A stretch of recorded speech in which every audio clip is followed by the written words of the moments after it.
Continuar, vamos a revisar un poquito de lo que es la teoría de diseños fraccionados que les había dicho que íbamos a ver. Vamos a ver modelos de regresión y el primer modelo digamos, que nos ayuda a optimizar, que es el de puntos centrales. Estos son los cimientos que usa posteriormente la metodología de superficie de respuesta para hacer lo que son optimizaciones y estudio en lo que es la superficie de respuesta de un experimento. Entonces, ya, partamos. Esto es lo que habíamos visto, una tabla de más y menos que habíamos visto ayer. Los diseños fraccionados, en este caso vamos a tomar como ejemplo un diseño fraccionado de un 2 a la 3, ¿ya? Les había comentado que existe una forma de escoger cuáles experimentos se hacen, ¿no? Un diseño 2 a la 3 menos 1 es igual a 8 experimentos, no, 4 experimentos, ¿no? Pero si sabemos por naturaleza, el diseño 2 a la 3 tiene 8 experimentos. Quiere decir que se han suprimido o se han unificado lo que son 4 experimentos, ¿no? Entonces, la cosa es como elijo, ¿ya? Básicamente parte de la idea que ayer habíamos visto de lo que era una identidad, ¿no? Este valor identidad que siempre es positivo.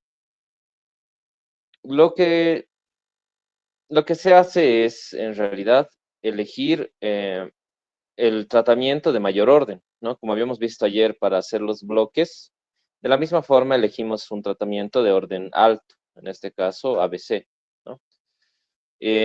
Ahora, ¿qué sucede? Recibe el nombre de generador, ¿ya? Y a partir de este generador lo que nosotros hacemos es partir, ¿no? O sea, lo que hacíamos para los bloques era poner en un bloque estos, todos los positivos, y poner en otro bloque todos los que son negativos, ¿no? Eso era lo que teníamos en concepto ayer. Ahora, es la misma idea para un diseño fraccionado, partir de un generador y tomar lo que sería los experimentos positivos, ¿ya? Ahora, existe lo que les había hablado ayer del confounding, ¿no ve? Eso lo vamos a ver ahora. Ahora, la idea de un diseño fraccionado es que solo voy a tomar una fracción que corresponde solo a los efectos positivos, ¿no? Los que tienen más. Entonces, los experimentos o los tratamientos que yo haría en un diseño fraccionado son equivalentes a A, B, C y ABC, ¿no? Ahora, también se pueden calcular los contrastes, ¿no? En efecto, lo que voy a hacer ahora es ver los contrastes de cada factor. ¿Cómo se calculan los contrastes? Si recordamos, se hace haciendo lo que es la sumatoria de lo que viene a ser su columna, ¿no? De sus tratamientos. Entonces, para calcular, por ejemplo, el contraste de A, se hace el valor de, bueno, más A, menos B, menos C, más A, B, C, ¿no? Solo los seleccionados en base a nuestra fracción que estamos eligiendo, que es la positiva. Lo propio para B y lo propio para C, es lo que podemos ver acá, ¿ya? Ahora, esos contrastes yo ya les estoy dando cómo son, ¿no? Ahora, hay algo que se va a notar, que vamos a ver a continuación, pero quiero ver si se dan cuenta respecto a los contrastes de las interacciones que pueden notar.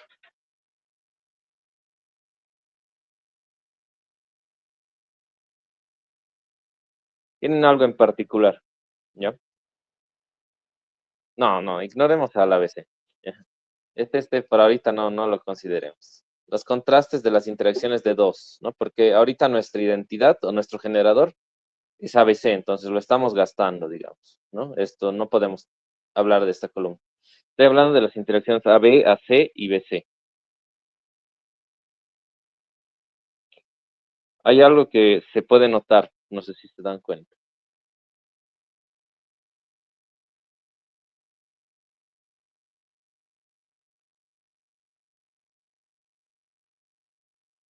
A ver, vamos a hacerlo acá. Vamos a calcular el contraste de AB, ¿ya? El contraste de AB, ¿qué sería? Menos A, menos B, más C, más ABC. ¿Dónde he visto esto yo antes?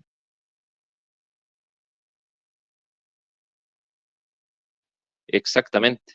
El contraste de C es el mismo contraste de AB.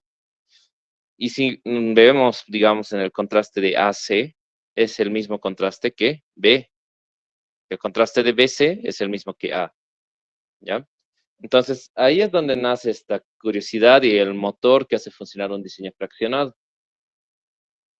Al ser que los contrastes son iguales de la interacción AB, que es igual al del efecto principal C, y así en todos los casos, eso se llama un confounding, ¿ya? Lo que estoy haciendo es que sus contrastes son iguales, básicamente, provienen de lo mismo, ¿no? O sea, los mismos tratamientos que voy a hacer para los contrastes de A, esos tratamientos me van a ayudar a determinar el contraste de BC. Entonces, están confundidos, ¿no? Se están juntos. Voy a calcular ese contraste, pero voy a calcular tanto el de A como el de BC, ¿ya? Entonces, viene esta parte, los efectos, ¿ya? Los efectos nosotros habíamos recordado, bueno, ya habíamos visto que se pueden calcular mediante el valor de un contraste, ¿no? Ahora aquí cambia un poquito porque esto era normalmente 2 a la K nada más. Aquí se agrega este valor de fraccionamiento, que nosotros depende cuánto queremos fraccionar el experimento. Y ahora podemos decir que A y BC están aleados, ¿ya? Esto era lo que les había dicho de aliases, ¿no? Esto quiere decir que cuando nosotros determinemos o en nuestro diseño fraccionado nosotros tenemos el factor A, en realidad el efecto que estamos calculando es el efecto de A más BC, porque si recuerdan en la tabla tienen el mismo contraste, ¿verdad? Entonces, al tener el mismo contraste, yo no puedo decir el efecto a cuál se atribuye, ¿no? Puede ser tanto de A o puede ser de BC, pero lo seguro es que proviene de los dos. O sea, la proporción de cuál tiene más efecto, eso no lo sé, no lo puedo saber. Pero sí sé que tengo los efectos de los dos incluidos en esta nueva variable A. Entonces, lo propio sucede, ¿no? Con los otros factores. Ahora, el nuevo valor de A que viene del fraccionamiento recibe el nombre de la combinación lineal de los efectos, ¿ya? ¿De cuáles? De estos, ¿no? Del efecto A y del efecto B. Esto es lo que yo calculo cuando hago un diseño fraccionado. No calculo per se el efecto de A, por decirlo así. No lo calculo, sino calculo una combinación lineal de dos efectos que están aleados, ¿no? Ahora, lo interesante, bueno, no es, digamos, es lo particular, ¿no? En un diseño 2 a la 3 menos 1, cuando yo tomo el generador ABC, cuando estimo el efecto de A, en realidad estimamos el efecto de A más BC, ¿ya? Ahora, ¿qué quiere decir esto? Que en realidad no necesariamente yo tengo que tomar el de mayor orden, ¿no? Podría tomar otro para hacer mis aleaciones y mis confoundings, pero es lo más recomendable tomar estos, ¿no? El de más alto grado. Es lo que hace el Design Expert. Obviamente, yo manualmente, o sea, el Design Expert tal vez no lo pueda hacer, pero yo podría decir, quiero tomar este como mi valor de confounding, y podría, ¿ya? Se puede. Pero obviamente tiene implicaciones, ¿no? Entonces, estábamos acá.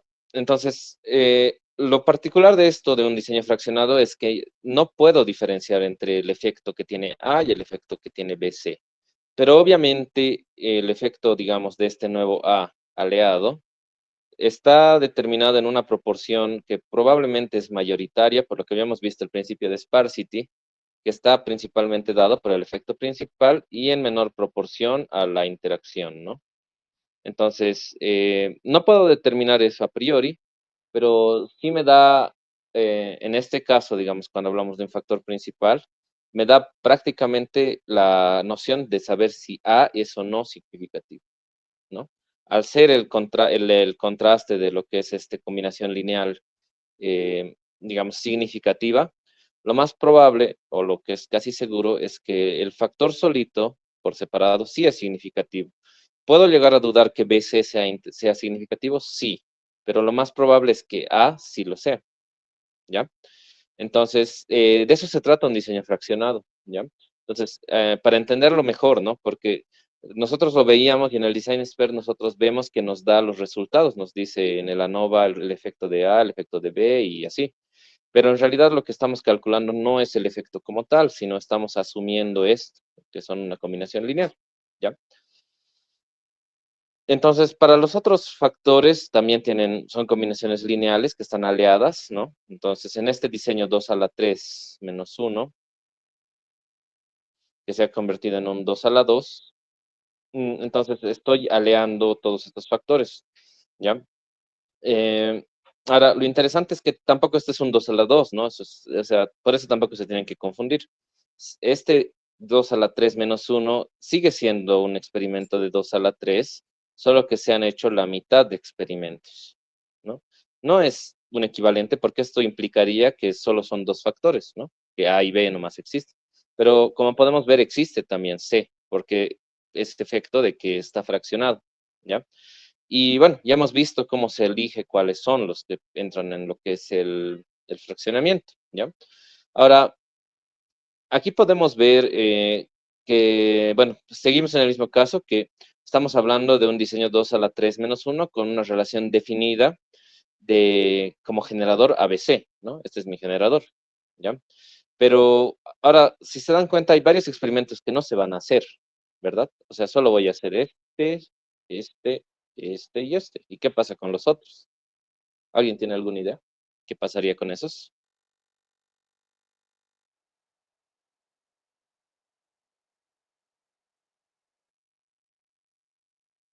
Tal vez no, ¿verdad? Porque es algo nuevo, ¿no?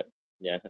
Entonces, eh, hay que entender que esto que hemos sacado, o sea, la fracción positiva, es una fracción principal, ¿ya?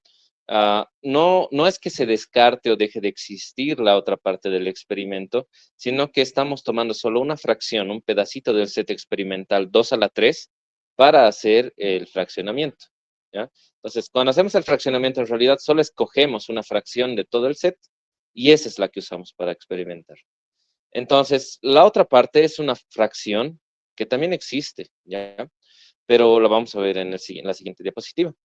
Ahora, la fracción principal de lo que es un diseño fraccionado corresponde a los efectos positivos que tienen estas aleaciones, ¿no? En este caso del 2 a la 3 son estas aleaciones. A es igual a BC, B es igual a AC y C es igual a AB. Por tanto, los efectos están aleados donde son combinaciones lineales de la sumatoria de los efectos del factor principal y las interacciones, ¿no? Eso ya lo hemos visto. Pero a su vez también existe en la otra parte, ¿ya? Esta es una relación que tiene como generador en realidad a lo que es el inverso o el negativo, ¿no? La fracción negativa de ABC. Entonces solo tomo los negativos, ¿ya? Entonces aquí ya no considero A, B, C y ABC, sino considero el tratamiento 1, el tratamiento AB y las interacciones, ¿no? Esto recibe el nombre de fracción complementaria, ¿ya? Y eso también es importante porque no necesariamente tengo que trabajar con la fracción principal. Puedo obtener un resultado igual en el diseño experimental trabajando con la fracción complementaria, ¿ya? El Design Expert por defecto elige la fracción principal y la mayoría de los experimentos se hacen con fracción principal. Pero por alguna situación, si a alguien no le fuera más cómodo trabajar con la fracción complementaria, puede elegir esta fracción para hacer su set experimental, ¿ya? Obviamente las aleaciones acá son iguales a los inversos, ¿no? Son diferentes, o sea, el contraste, por ejemplo, de A es igual al de BC, pero inverso. Si se dan cuenta, si multiplico BC por menos 1, este se vuelve menos, este se vuelve más, este se vuelve más y este se vuelve menos. Y es igual a la fracción de A, menos, más, menos. Por eso se da esta aleación, ¿no? Su inverso. Lo propio con las otras, ¿no? Y los nuevos efectos provienen de lo que son las diferencias o una resta, ¿ya? Entonces, a priori esto tiene más fines prácticos, o sea, se puede usar para más cosas, pero ahora es más informativo, ¿no? Como el curso que estamos haciendo es más de Design Expert, o es más enfocado al Design Expert, no vamos a andar en muchos de los pormenores de este tipo, pero es importante que sepan que también puedo optar por trabajar con una fracción complementaria, ¿ya? Que es lo mismo, ¿no? Si se dan cuenta es lo mismo. Solo cambia en concepto que estoy calculando los inversos, por decirlo así, nada más. Pero el resultado es prácticamente el mismo, ¿ya? O debería ser igual. Entonces, con eso hemos terminado. Ya les he saldado esa parte que no habíamos visto a profundidad de los diseños fraccionados. Ya hemos hecho unos cuantos ejercicios y su trabajo es también con este tipo de diseños. Espero también esto tal vez les ayude a analizarlo un poco más, pero con eso terminamos los diseños fraccionados, factoriales fraccionados, ¿ya? Ahora vamos a entrar a la siguiente parte. Esto ya es avance de esta semana netamente, en la que pues empezamos con la parte de modelos un poco diferentes, ¿ya? Vamos a empezar poco a poco con los modelos de regresión, ¿ya? Los modelos de regresión son una base fundamental para lo que es los modelos de compósito central y superficie de respuesta y, también la de adición de puntos centrales, ya que alguno tal vez ha escuchado. Ahora, ¿qué es un modelo de regresión? Ya, esto es algo que la mayoría de nosotros lo ha debido ver durante la carrera, y es que los modelos de regresión se refieren a una ecuación que se emplea para explicar el comportamiento de dos o más variables que tienen una relación entre sí, ¿no?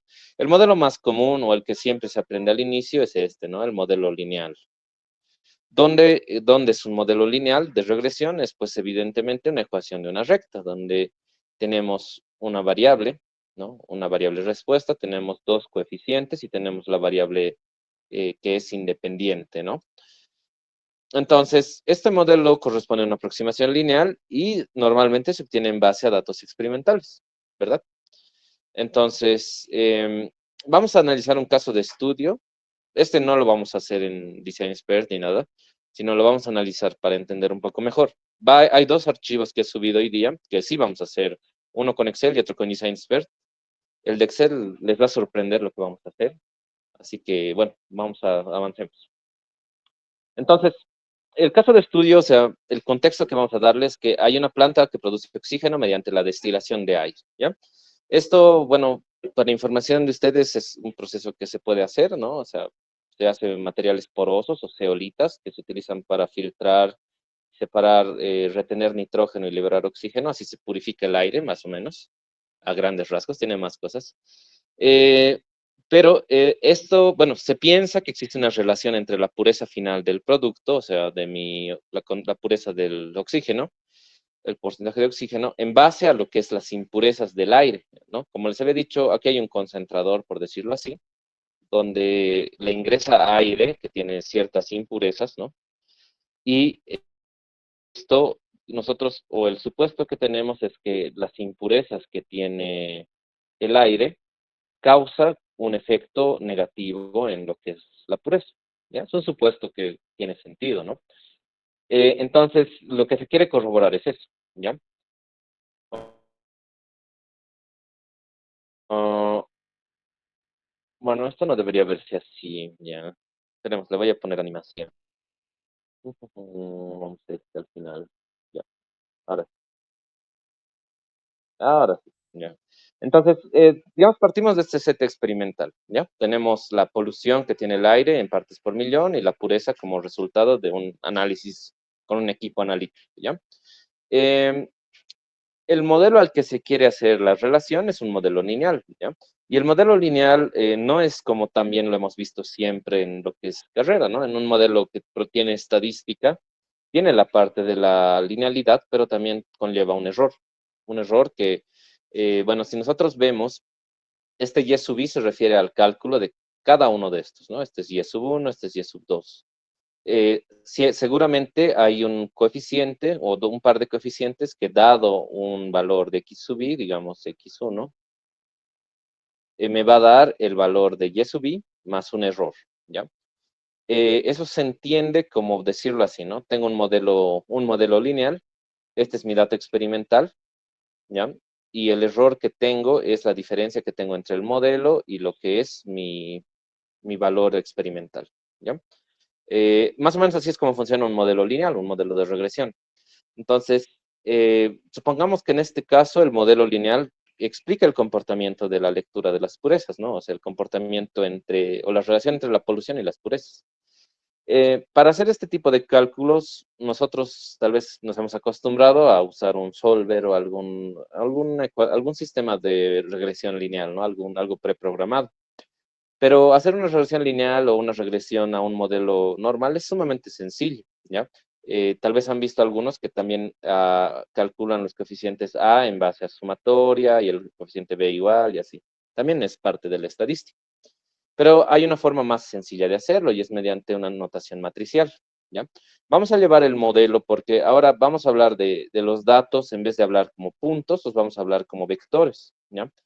Esto de acá es un vector de respuestas y este es un vector de entradas, ¿ya? Lo que nos interesa es calcular el valor de beta, ¿ya? Por tanto, estamos transformando esto, ¿no? Y son los resultados experimentales en matriz. Las variables de regresión son estas, y esta es la variable o los coeficientes que queremos determinar, beta sub 0, beta sub 1. Y el error, que son los residuos, ¿ya? Ahora sí se entiende, ¿no? Esta diferencia, o sea, del modelo, la diferencia de cada dato, como nosotros le llamábamos, es el residuo, ¿ya? Ahora, antes de empezar, alguno habrá notado que la variable de regresión tiene una columna de 1, ¿verdad? ¿Saben por qué? ¿Qué tal va su álgebra lineal? Ya, ¿pasó? Ya. Ya, tenemos esta columna de unos, es arbitraria, siempre se coloca, ¿ya? Esta de acá es hasta n, como pueden ver es igual al número de variables, ¿ya? Esta matriz X es de, digamos, tiene lo que sería la forma, que sería n filas, dos columnas, ¿no? Se tiene que multiplicar por beta, que es igual a dos filas, una columna, ¿ya? Entonces, por dimensiones sí cuadra, ¿no? Porque me va a salir un resultado que es de n coeficientes, ¿ya? En este caso, esto puede tener n coeficientes. La matriz de unos, o sea, el vector de unos, se acopla siempre porque inferimos o asumimos que el valor de beta sub 0 es un valor constante, ¿ya? Es constante. O sea, no tiene no se puede multiplicar por una variable porque en el mismo modelo, beta sub 0 es un valor constante de intersección, ¿no? El intercepto. En cambio, beta sub 1, beta sub 2 y todos los betas consiguientes sí son asociados a lo que son una variable, ¿no? Entonces, agregando esta columna de unos, y bueno, tiene ah, muchos aspectos, digamos, de álgebra lineal esta parte, se llega a determinar estos coeficientes, ¿ya? Porque, bueno, lo que se hace después es calcular el estimado de coeficientes mediante, bueno, de la regresión mediante lo que es esta operación matricial, ¿ya? Para calcular beta, lo que se hace es, de esta ecuación matricial simple, lo que hago es sacar los inversos, multiplicar o sea, multiplicar por su inverso y por su traspuesta y cosas así, ¿ya? Eh, no vamos a ahondar tampoco en esto, pero básicamente esto es como se despejaría esta variable beta, ¿ya? Ignorando el error, ¿no? Despejando la variable beta, yo puedo resolverlo de esta forma, ¿ya? Ahora, esto se puede hacer de varias formas, ¿no? O sea, manualmente es más fácil hacerlo de otra forma, tal vez, ¿no? Haciendo sumatorias y eso. Matricialmente es más fácil hacerlo con software, ¿no? Con MATLAB, puede ser con Excel, con Python, con cualquier otro lenguaje de programación capaz de hacer, ¿ya? Entonces, visto esto, vamos a ahondar en lo que es el archivo DOE opt1, ¿ya? De ese pasado, es un archivo CSV, y vamos a trabajar en este caso con Excel, ¿ya? Entonces, vamos acá y vamos a abrir DOE opt1. Ya. Entonces, obviamente, como es un archivo CSV, hay que darle el formato, nos vamos a datos, vamos a texto en columnas, siguiente, coma, siguiente y finalizar. ¿Ya? No, no, no, aquí hay un problema. Sí, aquí hay un problema. Aquí se dan cuenta que el problema es que esto me lo reconoce como punto de 1000 en vez de coma decimal, ¿no? O sea, su decimal aquí es coma, pero aquí estaba usando punto, ¿verdad? Mm, bueno, no le vamos a cambiar, sino tal vez lo fregamos. Vamos a cambiarle manualmente. O sea, como les había dicho, esto de la coma y el punto se puede cambiar automáticamente, ¿no? Ah, ya que siempre lo haremos. Ya. Vamos a más, vamos a opciones. ¿Dónde estábamos? Opciones, ya. Entonces,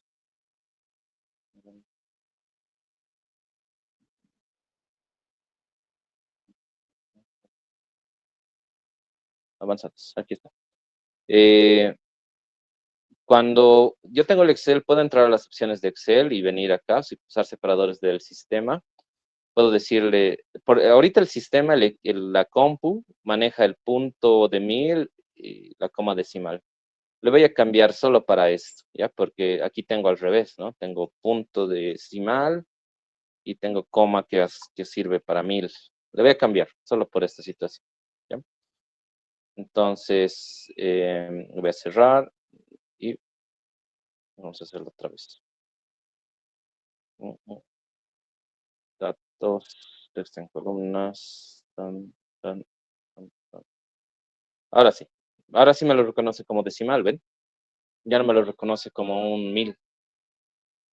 Ahora, ¿qué es lo que les quiero mostrar, no? O sea, ¿cómo hacen ustedes la regresión en Excel? Lo grafican y le sacan su línea de tendencia y así. Es lo que hacen, ¿no?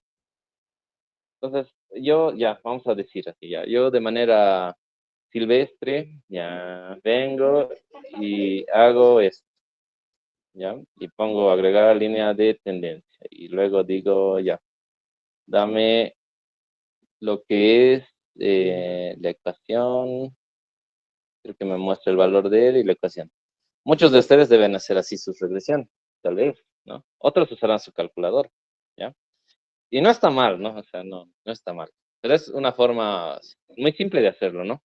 De aquí, ¿qué información yo puedo obtener? Puedo obtener los coeficientes y el valor de R, ¿ya? Es todo, ¿verdad?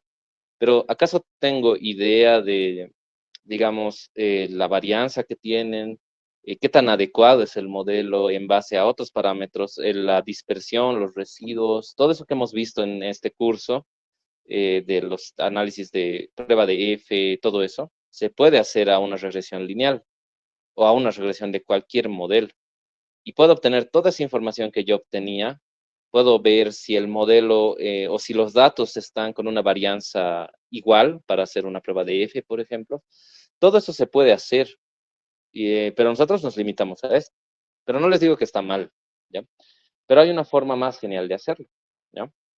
Entonces voy a copiar los datos acá y vamos a comparar después, ¿ya? Entonces, tengo los datos, ¿ya? Y me voy a venir acá, datos y al análisis de datos, este toolbox, ¿ya? Y si ven, hay en la parte de aquí una parte que dice regresión. No sé si se han fijado, pero tiene regresión. Voy a entrar a aceptar y voy a elegir el rango de entrada. ¿Cuál es mi variable que quiero respuesta, no? Es pureza, ¿no? Y el rango de entrada o lo que quiero ver si tiene relación es la polución, ¿ya? Tiene evidentemente. Ahora, aquí miren, hay cosas más interesantes, ¿no? Puedo decir que el nivel de confianza para este análisis puede ser menor al 95%, pero lo voy a dejar en 95%. El rango de salida lo voy a poner acá. Y si se fijan, también puedo hacer algo más. Puedo hacer que me grafique los residuos, gráfico de residuales, residuos estándares, curva de regresión ajustada y el gráfico de probabilidad normal. Son hartas cosas, ¿no? Entonces me voy a poner a aceptar y aquí está. Todo esto obtenido de una regresión lineal, ¿ya? Entonces, a ver, lo vamos a mover para que se vea bien.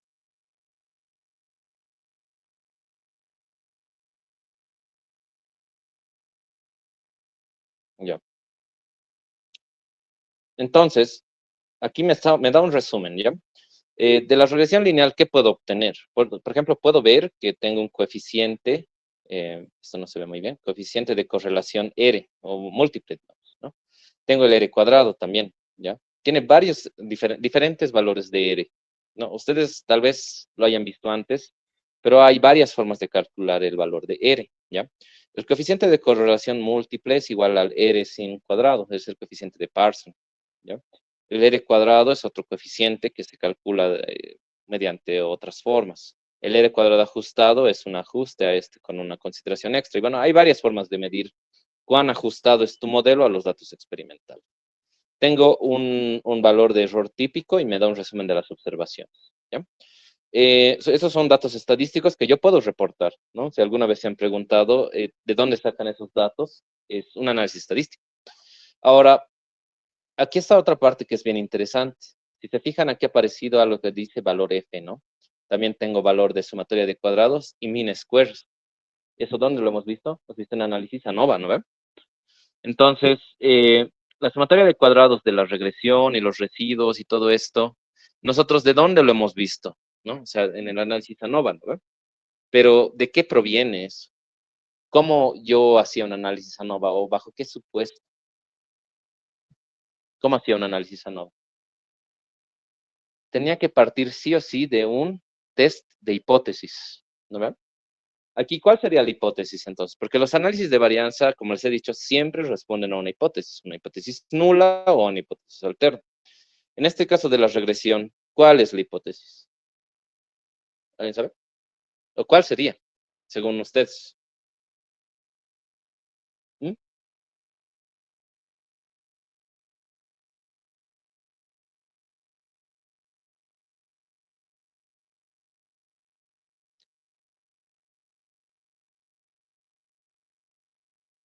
¿Cuál creen?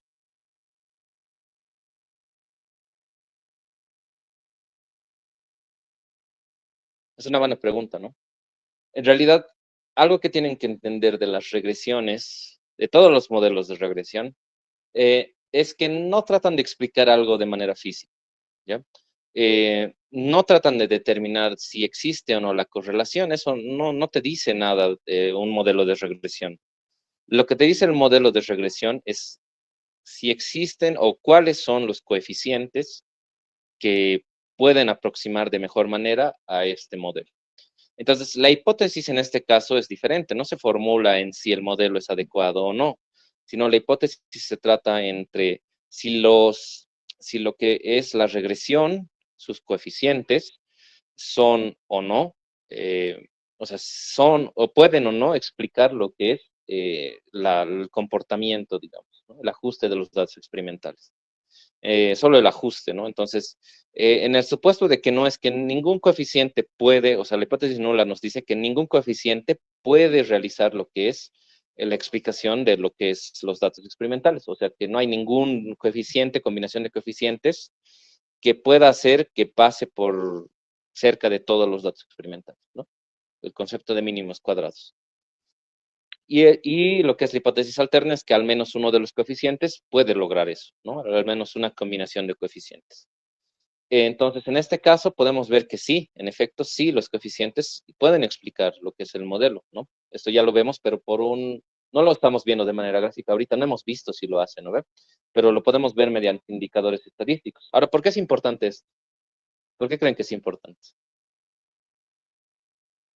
O pareciera que no sirve ahorita, ¿no? Porque yo lo puedo graficar y puedo ver si se parecen las red, ¿no ve? O sea, muchos pensarán eso. Pero ¿para qué nos sirve entonces? Les voy a poner un ejemplo.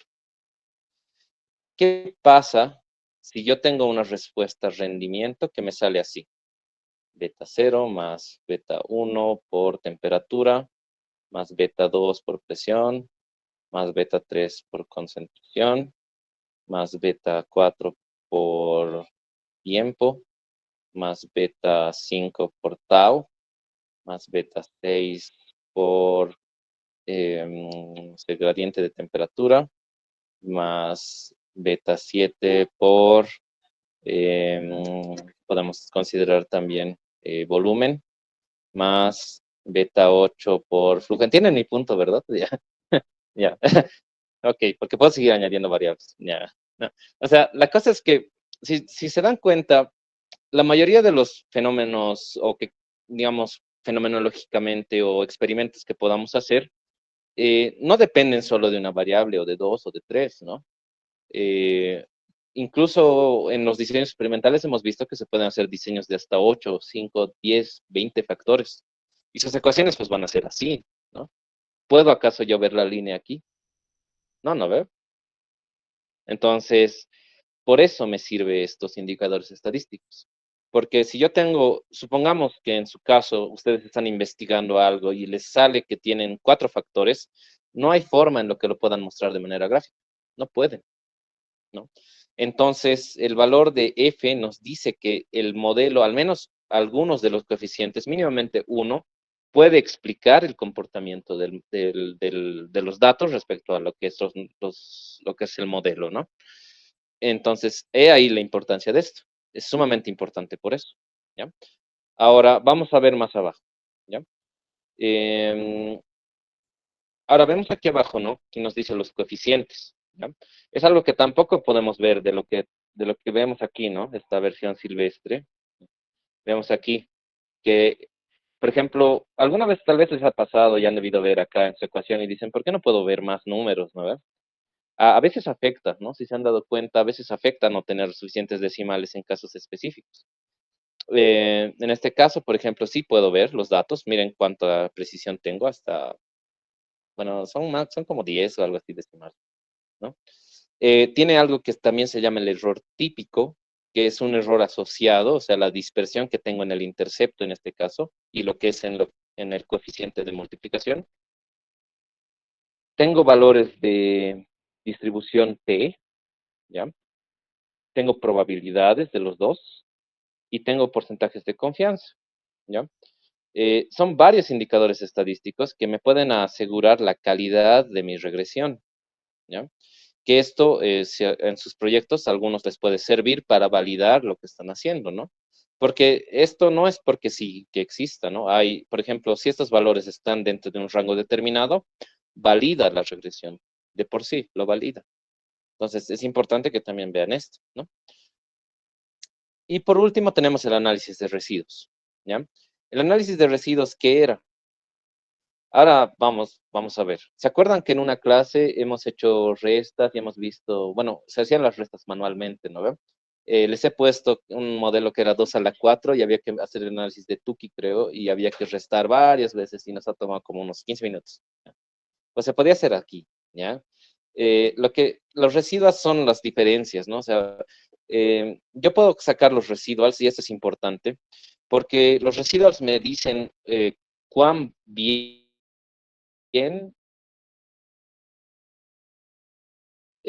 no hayan venido a esa clase o no se acuerden. ¿Ya? Los valores de residuals se refiere a lo que es valores de diferencia entre dos cosas. Considera la diferencia entre mi dato experimental menos el dato del modelo, ¿ya? Bueno, valor predicho respecto al valor experimental. Esto es un residuo, ¿ya? Entonces, ¿qué pasa si el residual es grande? ¿Qué indica eso? Que hay mucha diferencia, ¿no? ¿Qué quiere decir eso? Que pues inherentemente mi modelo no es bueno, no está prediciendo bien, ¿no? Pero si tengo unos residuos que son chiquitos, quiere decir que el modelo es bastante preciso, bastante bueno para explicar, ¿no? Entonces, esos residuos se calculan de esta forma, ¿no? Por eso aquí tenemos el pronóstico y los residuos, ¿ya? Aquí hay otra columna de residuos estándares, que bueno, eso se puede ver, pero bueno, nos vamos a quedar con esto, ¿ya? Y por último, tenemos estos resultados de probabilidades, ¿ya? Estas probabilidades se refieren a cuán probable es que estos resultados no estén o tengan un error, ¿no? Su probabilidad de error. Em, Ahora, lo que nos interesa es esta parte también. La gráfica de residuals siempre tiene que oscilar dentro de dos parámetros mínimos, ¿no? Aquí podemos ver que dos cosas. Los residuals aquí no tienen forma, ¿no? No tienen forma. Esa es una condición para decir que están bien. Que no tienen una forma, que son distribuidos aleatoriamente. Otra cosa que tienen de particular los residuos es que no tienen que pasar los límites. En este caso, los límites son 1 y -1, ¿ya? Podemos ver también la curva de regresión ajustada. Como pueden ver, el pronóstico de la pureza es este. Hay algunos valores que están alejados, pero pasa por la mayoría de los puntos, ¿no?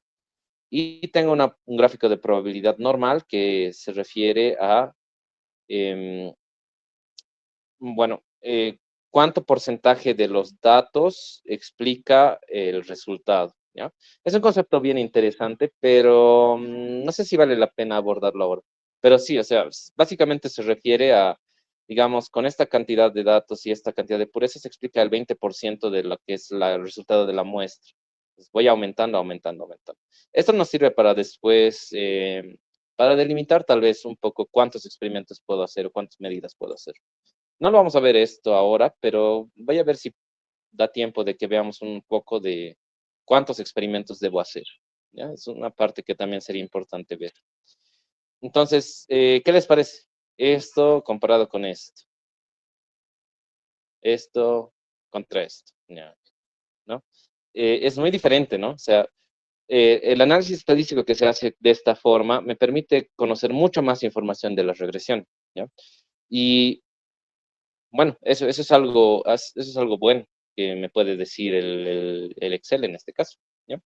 Ahora, estos coeficientes no se limitan solo a hacerse en regresión lineal, se pueden hacer en otros modelos de regresión, ¿no? Son lo que se debería calcular cuando haces regresiones de cualquier tipo, regresión no lineal, exponencial, potencial, logarítmica, cualquier. Se debería poder. No estoy seguro si el Excel puede hacerlo porque nunca he probado con el Excel hacer regresiones en otros modelos de este tipo, pero en MATLAB sí se puede. ¿Ya? Entonces, ya que hemos visto eso, ¿qué podemos concluir? ¿Ya? Podemos concluir que en un modelo de regresión, ¿qué hace en realidad? Un modelo de regresión se encarga de explicarme mediante qué, mediante la variación de dos coeficientes. O sea, la regresión quiero que se saquen de la cabeza que se trata de la relación y-x. La regresión siempre se trata de los coeficientes, ese es su foco central. Si existe o no alguna combinación de coeficientes que me dé la posibilidad de explicar con un alto R cuadrado o cualquier coeficiente que yo me permita correlacionar, que me deje explicar los resultados, ¿no? Los datos experimentales en mayor proporción. Entonces, de eso se trata una regresión lineal. Por eso tiene tantos indicadores estadísticos, ¿no? No se trata simplemente de la línea que pasa más cerca, que es esto, ¿no? Es el concepto de los mínimos cuadrados, sino que también tiene varias connotaciones que se trata, de, digamos, de test de hipótesis, F sub 0, o sea, mayor F crítico, por ejemplo. Se trata de lo que son los residuals, se trata de lo que son los límites superiores e inferiores, de lo que son los coeficientes, ¿ya? Esto si a alguno le da tiempo, lo puede ver, es bien interesante estos límites inferiores superiores, ¿ya? Y bueno, tiene muchas connotaciones estadísticas hacer una simple regresión lineal, ¿ya? Entonces, ya que hemos visto eso, eh, vamos a ver cómo funciona esto para el diseño de experimentos, ¿ya? Pero antes vamos a hacer la asistencia.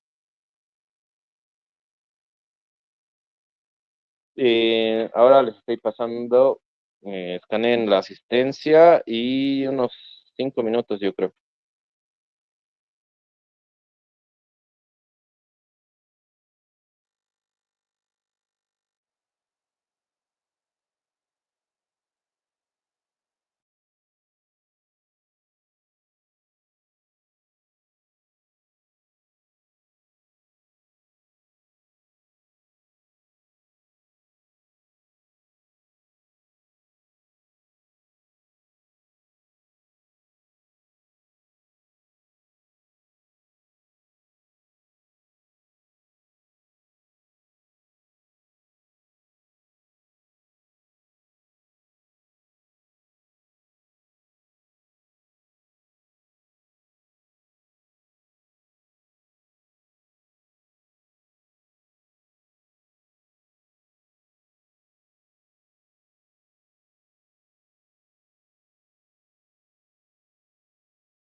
Bueno, entonces espero ya se hayan podido registrar todos. Vamos a continuar.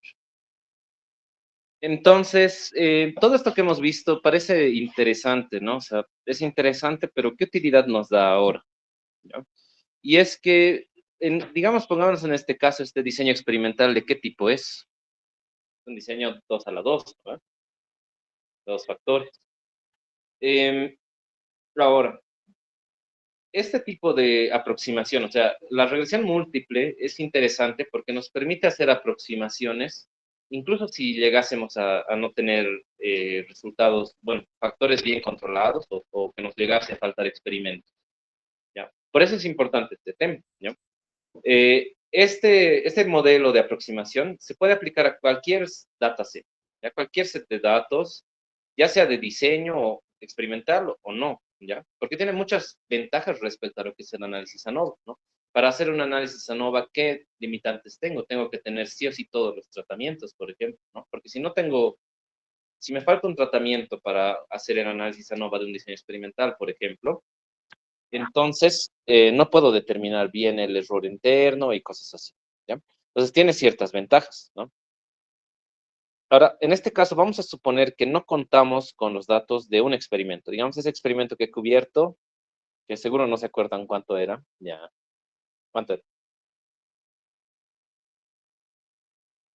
su valor, no, es el que he cubierto ahorita.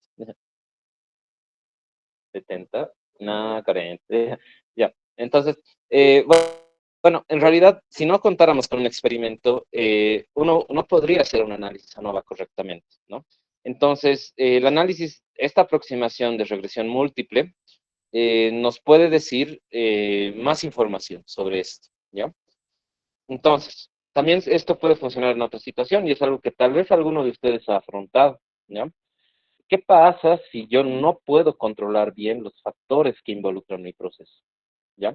O sea, ahorita hemos visto en teoría que los factores, por ejemplo, siempre son fijos, ¿no? Ahorita siempre hemos trabajado así, ¿no? Por ejemplo, condición de temperatura siempre trabaja a 70. Supongamos que estamos hablando, digamos, de las concentraciones que he preparado. Supongo que el que lo prepara es muy capo y siempre calcula 20, ¿no? O sea, ¿qué pasa si no es así? ¿Ya? Y eso es lo que se da más en la realidad, ¿no? O sea, es nuestro deber, digamos, cuando hacemos un experimento, procurar que sí sean iguales, pero hay casos en los que no se puede evitar, ¿no? Eh, entonces, cuando sucede esto, un análisis ANOVA tiene un problema, ¿ya? Y es que, vamos a hacer un dibujito. El análisis ANOVA, ustedes se acuerdan que, digamos, tiene esta forma, ¿no? Un cuadradito que tiene sus puntitos aquí, aquí, aquí y aquí, ¿no? Ese es un diseño experimental 2 a la 2. Ahora le voy a cambiar de color a esto. Creo que ya se han cansado del color rojo, así que ya vamos a tomar el verde. Entonces, ahorita en este caso, los puntos no están en -1, 1, -1, 1, ¿no? Los puntos no están ahí, sino, por ejemplo, para este caso, está un poquito, digamos que este es X1 y este es X2. Entonces, este está un poquito por aquí, ¿ya? ¿No? Está por acá. El primer punto. El otro tampoco está aquí, tal vez esté por acá, tal vez esté más por acá y ya. Entonces el cuadrado ya no es cuadrado, ¿no? Es otra cosa. No es tan chueco como estoy haciendo, pero es así, ¿ya? Entonces, si se dan cuenta, no tengo bien delimitado el área experimental, que es lo.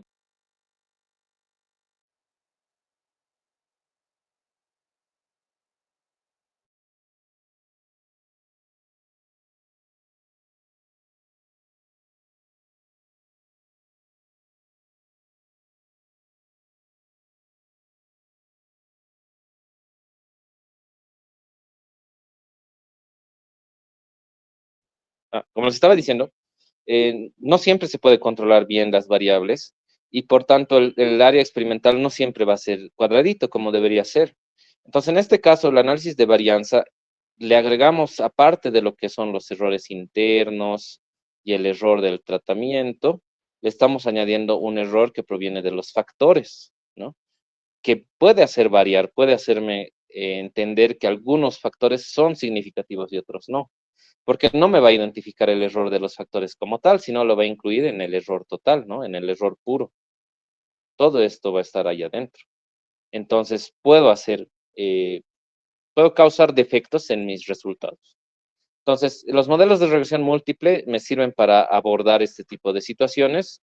eh, y bueno, si se da este caso o el caso anterior en el que no podemos hacer un experimento, por ejemplo, no sé, alguien está haciendo ese experimento y le falta un punto experimental y le botan de su laboratorio. ¿Ya?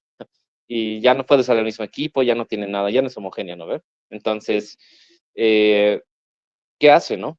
¿Todos sus datos ya no sirven? Pues no, se pueden aproximar, ¿ya? Es lo que quiero que entiendan. No es que se hagan votar, ¿no? Ya. Ahora, la situación acá también es que puede pasar también que no puedo controlar los factores de un experimento, tal vez no son estables. Esto se puede dar, por ejemplo, en el caso de un controlador de un horno. Por ejemplo, el controlador, ¿qué tal si en vez de un PID a mi laboratorio le ha dado para controlar un on-off nada más? Entonces, mi resultado no es estable, va a estar así, ¿no ven? Entonces, en esas situaciones me sirve aplicar este tipo de aproximaciones, ¿ya? Entonces, ahora vamos a hablar de este experimento, ¿ya? Como pueden ver aquí, ¿qué hay de nuevo? ¿Qué hay de diferente respecto al caso anterior?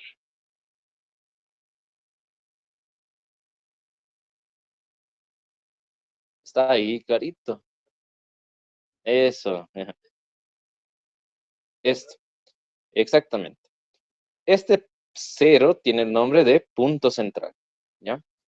Eh, Hay varias cosas que nosotros podemos hacer para saber, digamos, si el modelo experimental es o no es, eh, digamos, lineal, ¿ya? ¿Por qué? Porque es importante la linealidad, ¿ya? Ah, en este caso, por ejemplo, de acá, o en el caso anterior que nos falta un experimento, no podemos hacer un análisis ANOVA, ¿no? Pero lo que sí se podría hacer es un análisis de regresión múltiple. ¿Qué significa eso? ¿Ya? Significa que de los datos experimentales que yo tenga, digamos que son estos cuatro, ¿ya? Vamos a suponer ahorita para que se pueda ver, porque no puedo hacer un dibujo en 3D, ¿ya? Entonces, vamos a suponer que son estos, ¿ya? Entonces, digamos, el área experimental es esta, estos son una réplica, un factor, un nivel, y este es otro nivel. Entonces, los uniría una recta, ¿no? Entonces, ¿qué tal si, digamos, hubiera habido un experimento por acá, un set que no podía haber hecho? Este no he podido hacer, pero mediante esta aproximación yo puedo determinar ese valor, ¿no ven? Para eso me sirven los modelos de regresión, ¿ya? Obviamente, en un diseño factorial con dos factores, eso ya no es una línea, sino es un plano, ¿no? Por eso les decía que lo voy a hacer como una línea. Pero es un plano, ¿no? Y con más factores ya no tiene sentido físico, ¿no? Entonces, pero sí nos sirve para aproximar estos, por ejemplo. Lo propio, digamos, si yo no tuviera, por ejemplo, esto está en -1 y esto está en 1, ¿no? Ahora, si, por ejemplo, tuviera algunos yo acá en 8, otros en no sé, 0,8, -1, -0,7, así, igual el modelo de regresión me sirve, si se dan cuenta, me sigue sirviendo. A pesar de que no tenga la homogeneidad que me pide el análisis de factores ANOVA, puedo seguir haciendo la aproximación lineal acá, ¿verdad? Entonces, he ahí lo importante, ¿ya? Eso es lo que quiero que vean. Ah, Ahora, ¿qué quiere decir eso? Ahora, de modo práctico, digamos, con eso que hemos hecho de Excel, por ejemplo, ¿ya? Supongan que en vez de tener solo dos columnitas, yo tenía cuatro columnas, ¿no? Entonces, hubiera podido obtener los coeficientes y todo eso, el valor de R, el valor de F, todo. No hubiera obtenido las gráficas, pero hubiera obtenido, ¿qué? Un modelo estadístico, empírico estadístico, que es principalmente lo que obtenemos de un modelo ANOVA, ¿no? Entonces, también se podría hacer, es otra aproximación. Solo cada uno tiene sus características, ¿no? El análisis ANOVA, ¿en qué gana? Gana en que tiene mucho background estadístico porque es completo. Tienes que hacer el experimento completo para hacer un análisis ANOVA. Entonces, tienes bastantes datos y todo eso. Un modelo de regresión es útil cuando no tengo esa posibilidad, no tengo los datos completos o no están bien controlados, ¿verdad? Entonces, obviamente, el modelo de regresión puede pecar de tener menos precisión, tal vez, o que sea un poquito menos preciso que el otro, pero igual es una aproximación válida que pueden hacer, ¿no? Entonces, eso es para explicarles, tal vez no estaban entendiendo cómo sirve esto, ¿no? Entonces, en este caso, supongamos que hemos añadido un punto central, ¿ya? ¿Y ahora para qué hemos hecho eso? Los puntos centrales nos sirven para comprobar algo que es proveniente, característico de un modelo, que es el ajuste, ¿ya? Entonces, en síntesis, nos puede ayudar a verificar qué, la linealidad del modelo, ¿ya? Y aquí entra un poco de lo que es la optimización. Entonces, adicionalmente, por ejemplo, en un caso de que no fuera lineal el experimento, o sea, vamos a suponer, creo que tengo la gráfica más aquí, a ver, vamos a ver. No sé por qué estoy viendo así.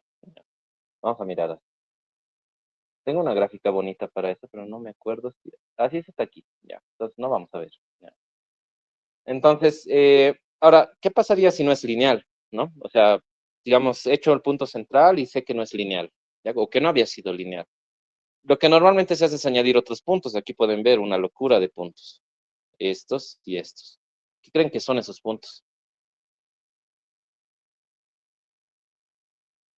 Ahora, o sea, ¿de dónde ha salido, no? O sea, dirán, ¿por qué 1,44? Qué loco, ¿no? ¿Por qué? ¿Ya? Ahora, quiero que entiendan algo también. De los análisis de este tipo, eh, vamos a recordar, ¿ya? Digamos, en el plano, hablando de solo un análisis 2 a la 2, como es en este caso, yo tengo esta área experimental, ¿no? Y el punto central se encuentra aquí, en el cero, ¿ya? Porque este es -1, este es +1, este es -1 y este es +1. Entonces, el cero, por eso es cero en los dos, se encuentra en el medio, ¿ya? Eh, Esto me ayuda a determinar si va a haber o no linealidad, ¿ya? Lo vamos a ver más adelante cómo en realidad, de una forma más gráfica. Pero esto, por ejemplo, cuando yo hablo de un análisis de un cubo, por ejemplo, ¿ya?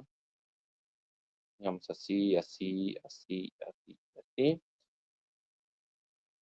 El, el valor del punto central se encuentra en el centro del cubo, ¿ya? Va a ser 0, 0, 0, ¿ya? Entonces, yo con esto puedo llegar a determinar si hay o no linealidad o curvatura, ¿ya? Porque puede ser en esto una, digamos, mi linealidad es así y mi punto central me ha salido aquí. Quiere decir que había curvatura en esa región, que yo no he visto, que no sabía que había, por el modelo lineal 2 a la 2, pero había. Lo propio pasaría acá, ¿no?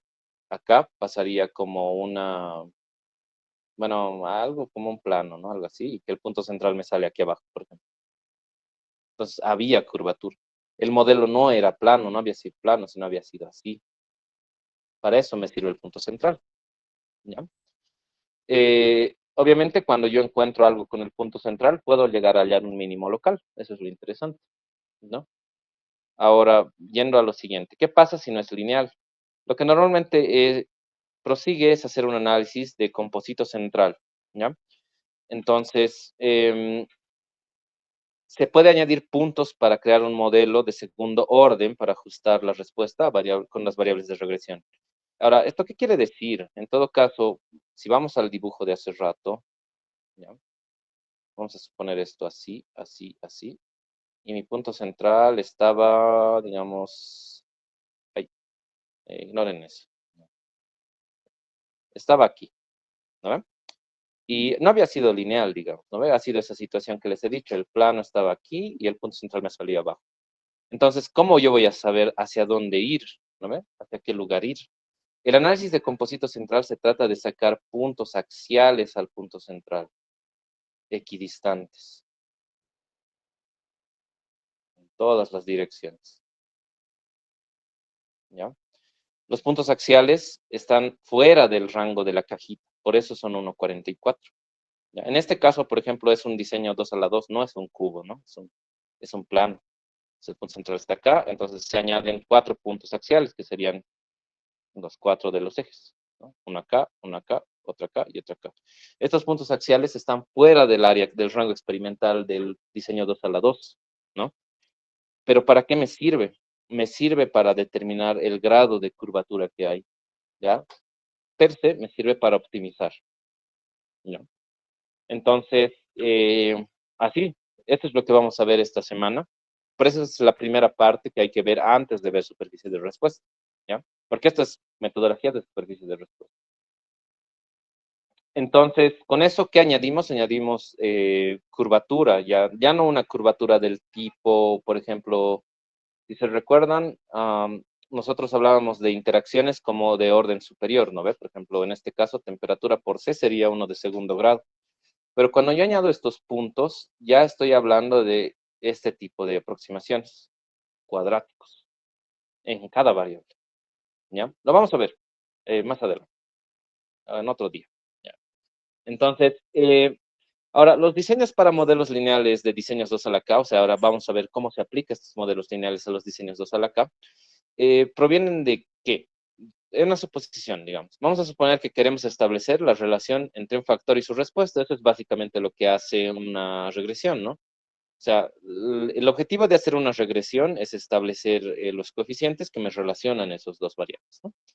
Eh, Ahora, lo interesante es que, por ejemplo, yo cuando hago cuando, digamos, supongamos que tengo un punto experimental, ¿no? He hecho un experimento, ¿ya? Este es mi área experimental. ¿Cuántas ecuaciones lineales o rectas pueden pasar por este punto? Infinitos, ¿no? ¿Ve? Cualquier cantidad de puntos pueden pasar por este punto, ¿no? A ver si hago pasar algo por el punto. Bien. Entonces, son infinitas posibilidades, ¿no? Ya. Entonces, el caso es que cuando yo llego a contar con un segundo punto experimental, esa limitación o esa libertad de elegir la ecuación que pasa por el punto se ve limitada ¿a qué? A uno solo. Solo una ecuación va a pasar por esos dos puntos o cerca de esos dos puntos, ¿ya? Entonces, en este caso, del diseño 2 a la K, tenemos este análisis, ¿ya? Estos variables codificadas y naturales.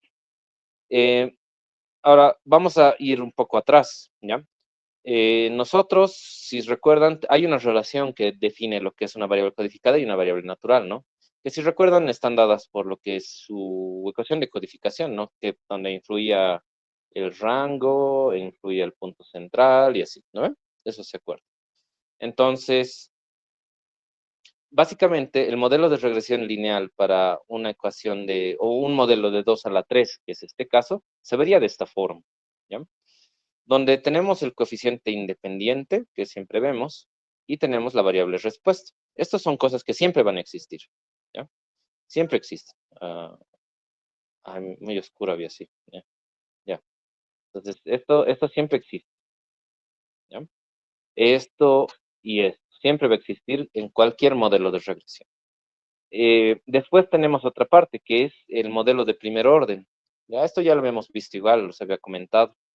Todas las variables que competen a lo que son factores principales son parte de lo que es un modelo de primer orden. Y posterior a esto están las interacciones de dos factores, ¿no? Las interacciones. Y obviamente en este caso también habría una interacción de este tipo, ¿no? De PC, digamos.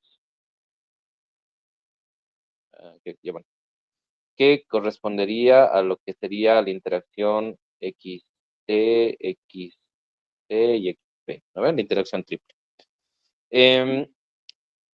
Entonces, todo esto compone, ¿no? Un modelo de regresión lineal. Ahora la pregunta aquí es, ¿esto lo puedo graficar? No, no, ¿ve? No puedo graficar, ¿no? Entonces, ahí es donde entra el análisis del modelo de regresión. El modelo de primer orden ahora, vamos a analizarlo a profundidad, es el que determina el comportamiento de las respuestas respecto a cualquiera de las variables X. Enrevesado, ¿pero qué quiere decir eso? Lo que quiere decir eso es que esta parte lineal me dice cómo se comporta, ¿ya? O sea, me dice si va así, si va así, si va así más rectito. Eso es lo que me dice el modelo de primer orden, cómo se va a comportar respecto a la variable, ¿no? Y el modelo de interacciones, o sea, las interacciones de segundo orden, todas estas me indican otra cosa, me indican, las interacciones de dos factores modelan los diferentes comportamientos en la respuesta con las variables X en función de los niveles de factores. Entonces, si bien recordamos que para el modelo de primer orden me da esta forma, me da el valor del slope, me da el valor de los coeficientes y todo eso. Esta parte de acá no necesariamente me da curvatura, sino me da la interacción que tiene entre niveles, ¿no? Por ejemplo, supongamos que la curva así se ve para, no sé, el nivel +1 de temperatura y +1 de presión. Cuando yo hago un cambio de temperatura a -1, entonces el comportamiento, en vez de ser de esta forma, se va a mover más abajo, tal vez, ¿no? Se va a mover más arriba. Ese desfase o ese cambio de lugar me lo da este tipo de interacción. Todo lo que es de segundo orden. No necesariamente me aporta curvatura, pero sí me da un efecto que me cuantifica, me puede ayudar a cuantificar el efecto que tiene el cambio de niveles, ¿ya? Puede llegar incluso, si hay varias interacciones, pues puede llegar incluso a modificar, cambiar la forma, cambiar lo que es el slope, ¿ya?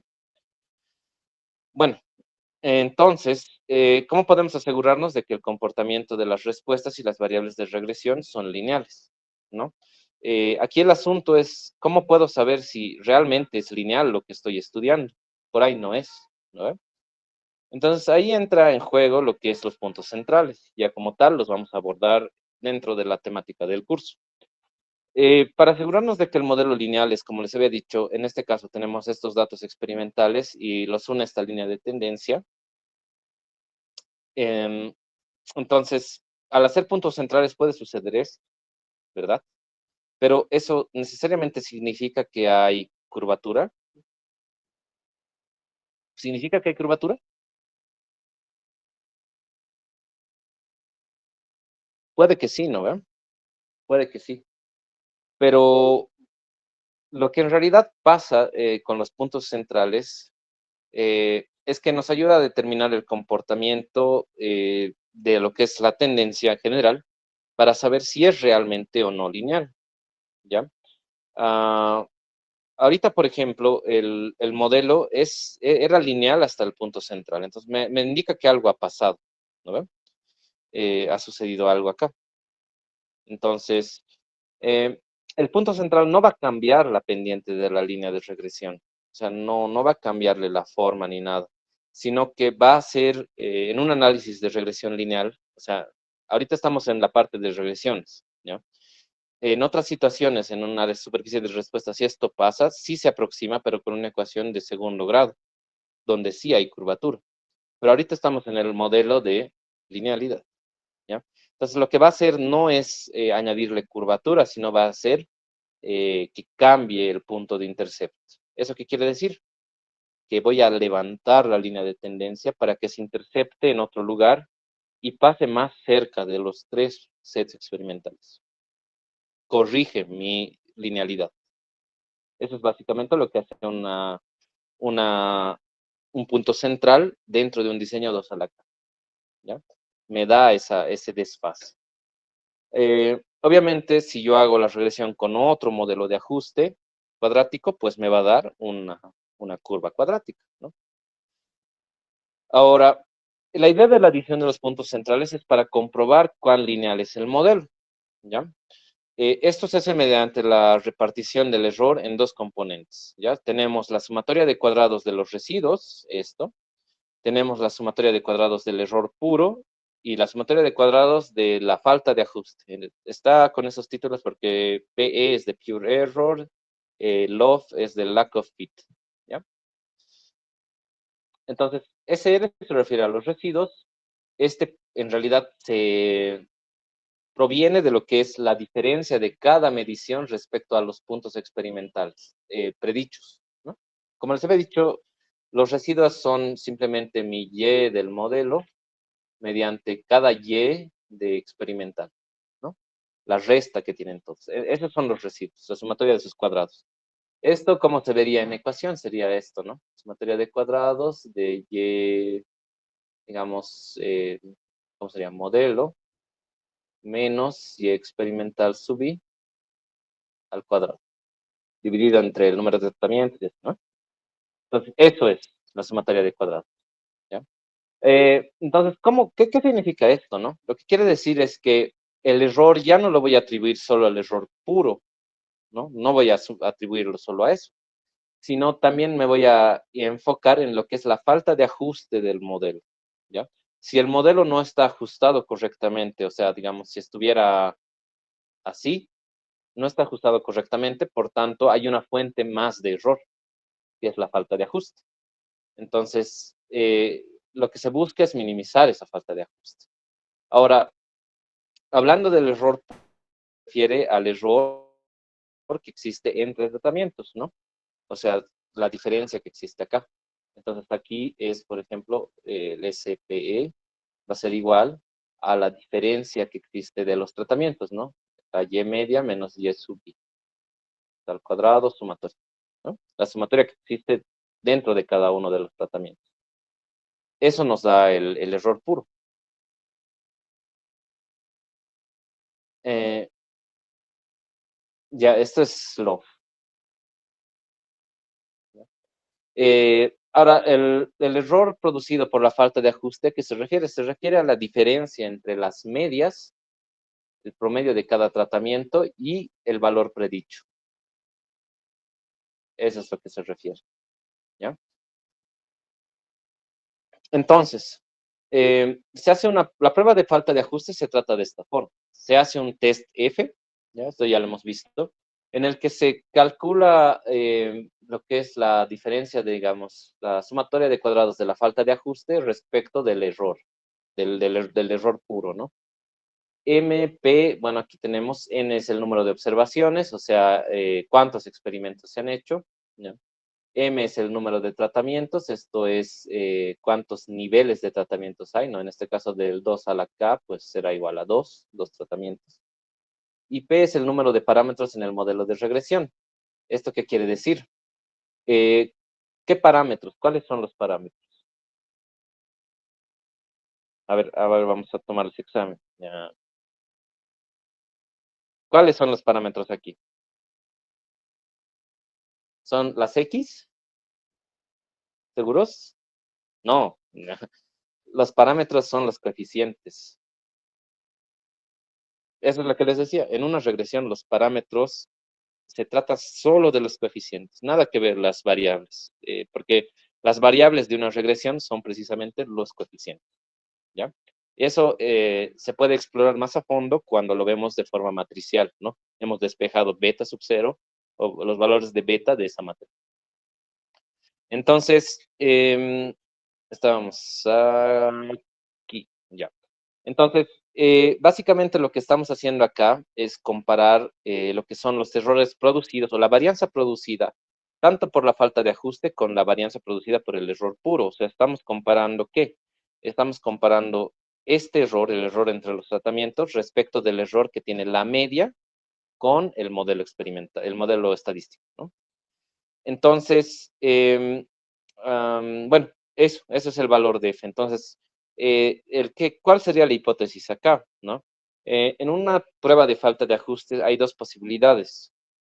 F es, en el caso de H0, es no significativo, y en H alternativo es significativo, ¿no?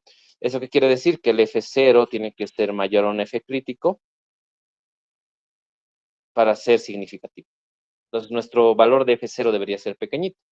Eso en términos de este tipo, ¿qué quiere decir, no? Si el error es pequeñito, quiere decir que la sumatoria de cuadrados dadas por la falta de ajuste, o sea, queremos que este sea pequeñito, eso quiere decir que esto tiene que ser pequeñito también, ¿no? La sumatoria de cuadrados de la falta de ajuste tiene que ser pequeñitos o la sumatoria de cuadrados del error puro debe ser grande. Pero obviamente no queremos que esta sumatoria del error puro sea grande, ¿no? Pues sería una tontería querer que sea grande, ¿no? Porque eso qué implica? Implica que hay mucha variabilidad acá, que el error es grande entre tratamientos. Lo que nos interesa es que el error de la falta de ajuste sea chiquito, ¿ya? Entonces ha llegado el momento, nuestro caso de estudio del día. Me he inventado la historia, ¿ya? Entonces, en realidad, vamos a hablar de un reactor de flujo pistón que opera a altas temperaturas para la degradación de un material que se quiere estudiar. Se determinó que las variables importantes para esta reacción de degradación son la temperatura, la presión y la concentración del reactivo. Se desea incrementar el rendimiento del proceso, ¿ya? Entonces, ahora van a abrir su archivo del DOE Opt 2 y el Design Expert.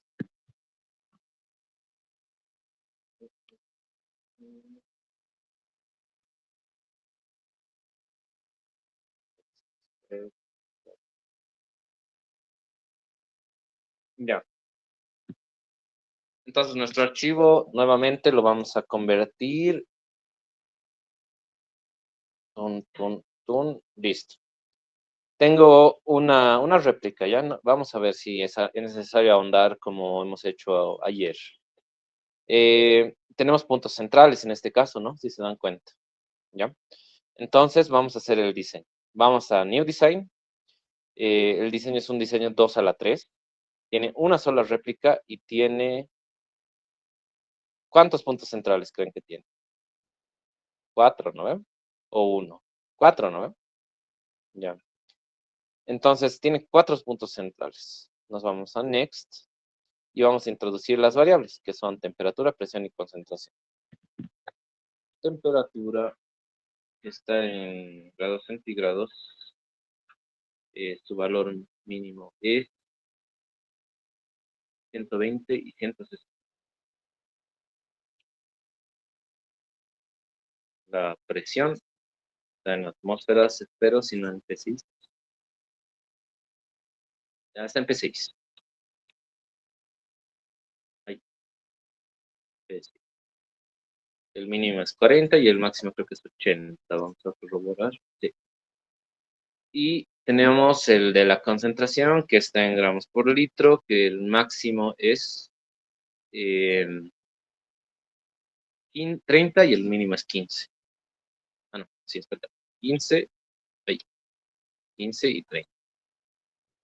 ¿Listo? Entonces ya he llenado, ¿no? Mis datos. Si se fijan aquí ya no le da el punto central, ¿no? Solo le he dicho máximos y mínimos. ¿Ya? La respuesta es el rendimiento, que está en porcentaje. Vamos a Next. Y aquí hay algo, ¿no? Aquí, por ejemplo, como es un diseño 2 a la 3, ya hay posibilidad de que el modelo no sea adecuado. Como es un caso de estudio solamente, no vamos a considerar esto como algo grave, ¿ya? Pero obviamente si ustedes se arriesgan a hacer esto con sus datos experimentales, pues no les conviene tal vez esa aproximación, ¿no? O esto se soluciona si yo agregara réplicas, por ejemplo, ¿no? Por ejemplo, ahorita recuerden que es 69.8, ¿no? Entonces le voy a añadir una réplica y mejora muchísimo, ¿no? Entonces, eso es lo que hay que hacer, ¿no? Básicamente. Pero como el caso que tenemos solo tiene esos datos, pues vamos a trabajar así, ¿ya? Entonces venimos acá, vamos a ordenarlo. Como siempre, el orden que se da es que los puntos centrales van abajo, ¿ya? Entonces, ahorita la tabla que tenemos está en ese orden, afortunadamente. Vamos a corroborar, pero. Vamos a copiar.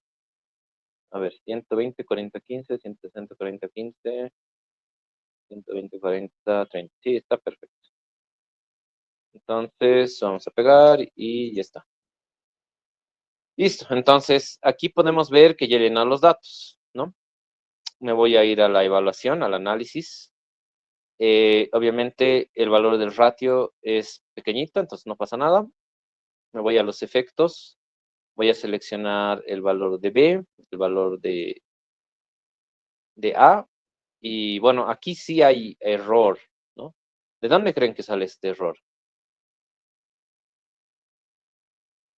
¿De dónde salió ese error? ¿Qué triangulitos, no ven? Ah, o acaso he puesto una réplica aquí. A ver, voy a revisar.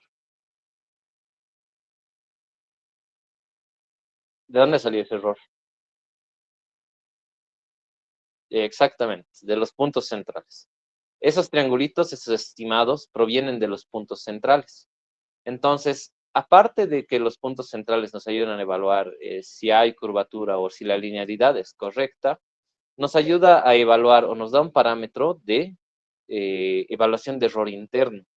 ¿no? El error interno que tiene entre tratamientos, que en los otros factores no tengo, pero aquí sí tengo. Entonces, aquí no puedo hacer el mismo análisis que hacía ayer, ¿no? Seleccionar todos los factores, porque aquí sí tengo error. Entonces, como les había dicho, la línea de error, la línea roja siempre pasa por los errores. Entonces, eso sí siempre se tiene que respetar. Por tanto, estos que pasan también por la misma línea son errores. ¿Ya? Bueno, nos vamos acá, vamos a mirar numéricamente. Sus aportes son muy chiquititas, entonces estamos en lo correcto.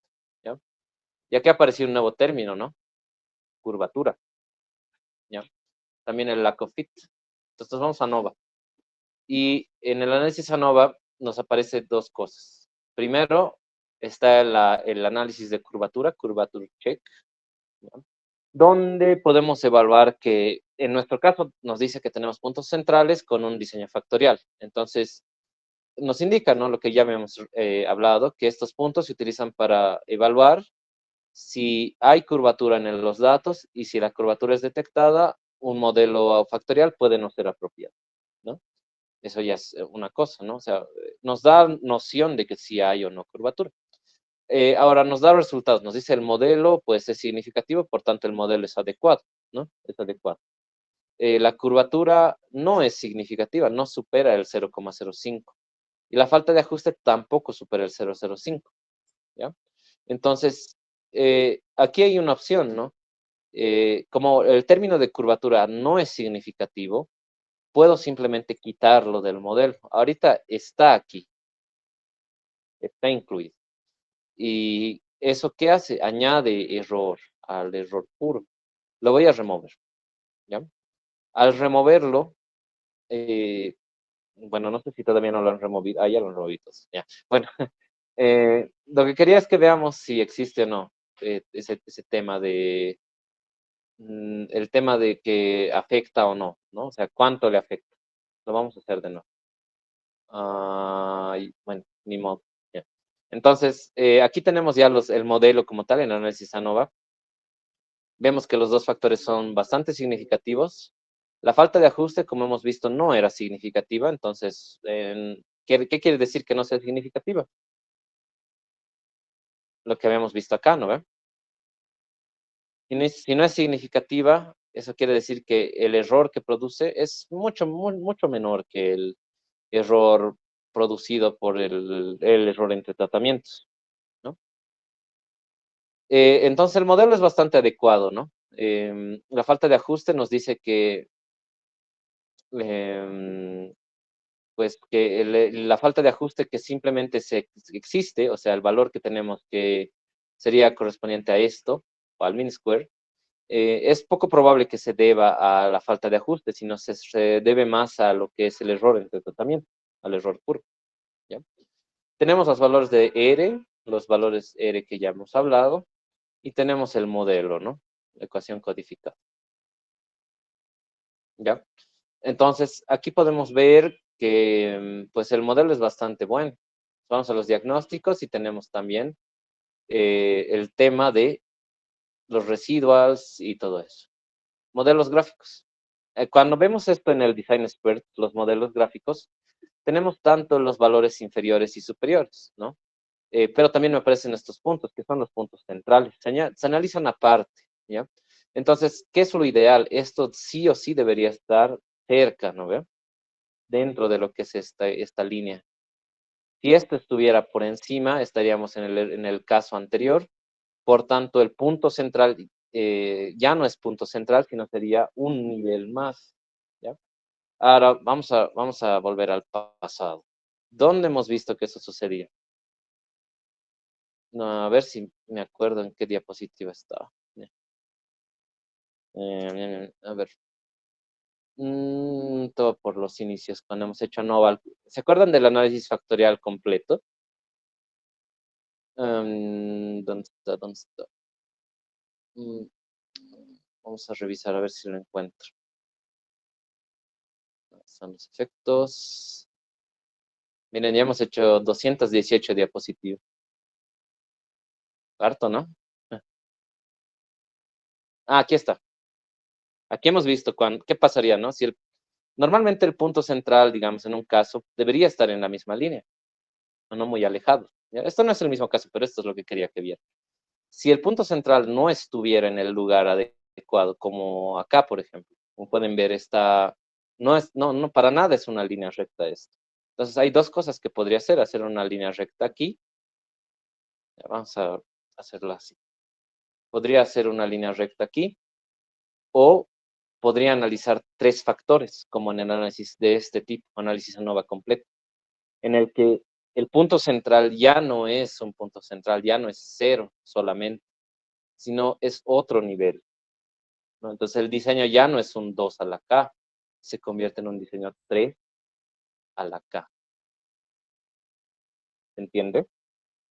De ahí nacen esos experimentos, 3 a la K, en el que el punto central necesariamente no puede ser aproximado mediante una recta, sino tiene un comportamiento completamente diferente al esperado y se tiene que considerar como otro nivel. Es un nivel más del experimento. Entonces, yendo a lo que estábamos, eh, en este caso sí se puede analizar como un mismo experimento.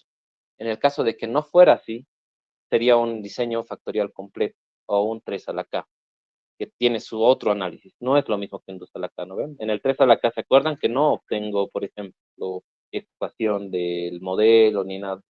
¿No ven? No obtengo eso.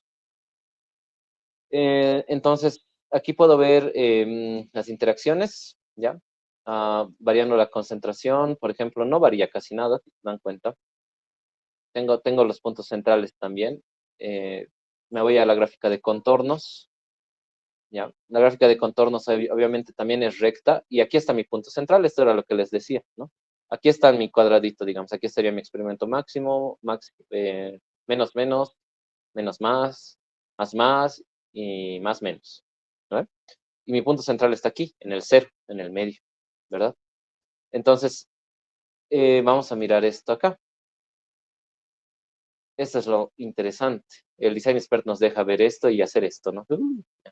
Entonces, eh, lo importante de un punto central es que esté tanto arriba o por debajo o homogéneamente distribuido sobre el plano que estoy tratando de crear. En este caso, el plano no tiene curvatura, ¿no? Si fuera, a ver, vamos por probar, vamos a hacer algo. Ya vamos a decir que los términos sí tienen significancia, ¿ya? La curvatura AT la vamos a seleccionar. O sea, no es lo que deberíamos hacer, pero para mirar qué pasa con la curvatura, vamos a hacer eso. ¿Dónde está? Ya, vamos a seleccionar todo. Entonces nos vamos aquí. Nos interesa solo esto, ¿ya? Quiero mostrarles un modelo que puede no ser, este es más plano, este es más plano y este es más plano, ¿ya? Entonces, si se dan cuenta, aquí, ¿qué ha pasado? El modelo, por los datos y todo, es una recta en todas las interacciones, ¿no? La variable C, por ejemplo, no le hace un cambio significativo, solo elevan y bajan, ¿no? Eh, Eso es lo que debería pasar cuando hago un análisis de punto central.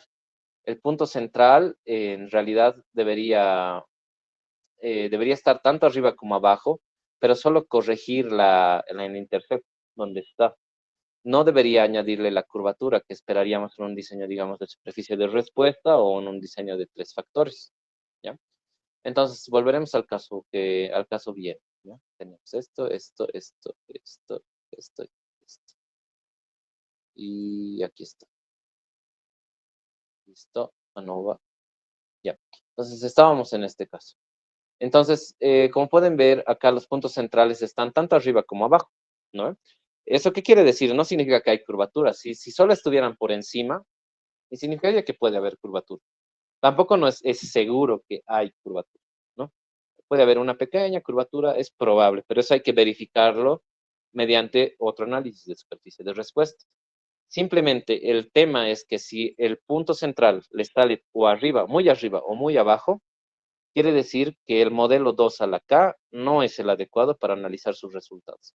No significa que tengan que hacer más experimentos, no significa que tienen que aproximarse mediante otro diseño, que puede ser más apropiado para explicar el comportamiento de tu experimento, ¿no? Entonces, con eso hemos visto los puntos centrales. Ahora sí, ¿dónde estaba la diapositiva? Ya estaba por el final. Ah, bueno, sí, precisamente. Entonces, ¿qué podemos concluir en realidad, ¿no? De todo esto. Mm, una cosa que tal vez muchos se confunden es acerca de los puntos centrales, ¿no? Los puntos centrales son útiles. ¿Por qué? Porque detectan ese tipo de datos, ¿no? Habíamos visto eso de la curvatura, ¿ya? Si la curvatura llegase a ser significativo, quiere decir que existe un comportamiento de curvatura, una campana, ¿no? En mi rango experimental. Pero eso ya en un diseño 2 a la K ya no lo puedo interpretar. Entonces, ¿qué sigue? Del cubito que teníamos, y teníamos aquí adentro nuestro, ¿por qué eso? Teníamos aquí adentro nuestro punto central, ahí, nuestro puntito central. Lo que sigue cuando verifico que la curvatura es significativa es hacer el análisis del composito central por superficie de respuesta. Esto. Entonces, no es que los datos del diseño factorial me dejen de servir, sino es que tengo que complementarlos con información que se encuentra fuera del rango experimental, determinado por lo que es el análisis de composito central y superficie de respuesta. Eso es lo que me quiere decir. Entonces, si a ustedes les ha sucedido es que hay curvatura o que están buscando curvatura, cuando le encuentren tienen que complementar con este análisis. No es nomás decir que hay curvatura, sino es complementar con este tipo de análisis para saber precisamente en qué lugar está ese óptimo, ¿no? Ese óptimo experimental en su rango. Eso. Además, el punto central, pues aparte de servirnos para hallar la curvatura, si de no haber curvatura, solo nos va a ayudar a determinar el parámetro del lack of fit. Si esto llega a no ser significativo, entonces el punto central me sirve para saber si la falta de ajuste es significativa o no. ¿Esto para qué me sirve? Para saber si el modelo que estoy planteando de regresión está bien o está mal. Entonces, poner un punto central a priori me da mucha información extra, ¿ya? No es todos los experimentos que todos los experimentos necesiten, o sea, puedes o no ponerlo en tu experimento, pero no hace daño poner. En realidad, lo único que hace un punto central es aportarte más información, nada más, ¿no? No tiene un beneficio extra aparte de lo que estoy comentando acá, pero no te perjudica tampoco, ¿no? Solo te ayuda a conocer mejor la superficie en la que estás y tal vez identificar si tu modelo o tu análisis experimental es el correcto. Eso, entonces, eso podemos concluir de los puntos centrales. Este es el primer paso que tenemos antes de ver las superficies de respuesta que vamos a ver mañana, ¿ya? Y ahora hay una dicotomía que tengo, que es, hay otros modelos experimentales. Se llaman Taguchi, Bitman, ahí no me acuerdo, pero es Buckingham y otro, hay varios. Sí, sí. Entonces, eh, la última clase, hay dos cosas que me gustaría abordar, pero no sé si nos va a dar tiempo. Son algunos de estos experimentos eh, y también me gustaría ver la parte de número de réplicas, el número de réplicas y la parte de, ¿cómo se llama? Adecuación de datos, ¿no? ¿Cómo sé si mis datos son adecuados? Entonces, la cosa es que les pregunto, ¿cuál preferirían que llevemos? Porque probablemente no dé para cubrir todo, ¿no ve? Entonces, tengo que priorizar uno, hacer diapositivas, leer, revisar, ¿no ve? Entonces, o podemos ver, priorizar esto, o sea, y dejar, digamos, un poco de lado y ver lo que alcance de esto, o al revés. Les pregunto para no ser muy arbitrario porque nos ha pisado un poco el tiempo. Si hubiera sido una semana más, tal vez hubiera dado, pero bueno, no, no, no. La siguiente es más larga. Ya. Sí, ya acababa el curso de diseño. Acaba el viernes. Mañana hay clases, el jueves no, y el viernes final. Ya está, 2 días. No, no, no. Cuesta preparar las diapositivas.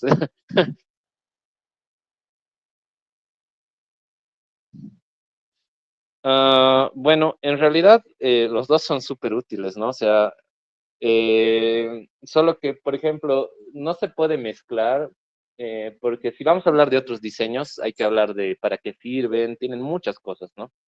La otra parte del número de réplicas y todo eso de la calidad de datos, qué pasa si tengo datos incompletos y cosas así, es otro campo que no ahonda en los otros diseños, sino ahonda en lo que ya hemos visto, ¿no? O sea, ahí mismo. Entonces, por eso son dos cosas que no se pueden juntar, a menos que quieran que los junte y pues no van a entender nada, ¿no? Entonces no se va a entender bien, ¿no? En todo caso. Entonces, por eso les hago la consulta, para quisieran priorizar. O sea, voy a tratar de que entre todo, pero el que me digan voy a priorizarlo para pues hacer más elaborado y el otro pues a ver si se alcanza a hacer todo.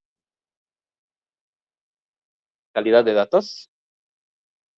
¿Quiénes votan por calidad de datos? Ah, ya, bueno, ya han ganado. Mm, ya, entonces, eso, entonces vamos a ver más esa parte. Bueno, ya se nos acabó el tiempo. No sé si alguien tiene algún caso de estudio o una pregunta de lo que hemos visto hoy día. Ujú.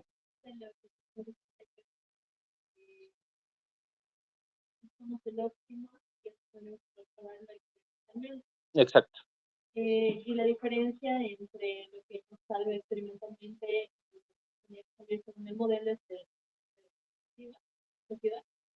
Sí, es un residuo. Ujú.